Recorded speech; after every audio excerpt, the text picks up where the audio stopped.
দেখো, এটা এই টিক্সটা দেখলে তোমাদের আরও ভালো লাগবে। কি করছো সব বন্ধুরা, ভালো আছো তো? সবাই ভালো থেকো। দেখো একটা নতুন জিনিস, এই দেখো, এই যে উচ্ছেগুলো জানো তো, এই যে এরকম করে যদি মুখগুলো তোমরা কেটে কেটে চিড়ে রেখে দাও না, দেখো আমি প্রতিটা উচ্ছের এই মানে করলার এই দেখো চিড়ে চিড়ে রেখে দিয়েছি মুখগুলো, জানো তো? প্রত্যেকটা উচ্ছের এই দেখো কেটে কেটে রেখে দিয়েছি চিড়ে চিড়ে।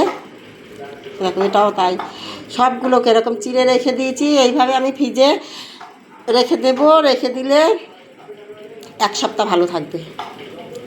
আমি কথা দিচ্ছি 1 সপ্তাহ ভালো থাকবে। দেখো প্রত্যেকটাকে আমি চিড়ে দিয়েছি, প্রত্যেকটার মুখ আমি চিড়ে দিয়েছি। দেখো এরকম চিড়ে চিড়ে রাখতে হবে, জানো? এরকম চিড়ে চিড়ে যদি রাখো না, তোমাদের উচ্ছে নাহলে উচ্ছে না ফ্রিজে রাখলে যার মধ্যেই রাখো না কেন, যাতে করেই রাখো, তোমার সেই জল হয়ে সেই পচে যায়, মানে 2 দিন পরে আর খাওয়া যায় না। কিন্তু এরকম যদি মুখগুলো কেটে কেটে তোমরা রাখো না, রাখতে পারো প্রতিটা উচ্ছেকে এরকম মুখগুলো মানে চিড়ে চিড়ে যদি রাখতে পারো, তাহলে 1 সপ্তাহ ভালো থাকবে, আমি কথা দিচ্ছি। জানো বন্ধুরা, যদি ভালো লাগে একটা লাইক শেয়ার কমেন্ট করে দিও। ঠিক আছে, টাটা।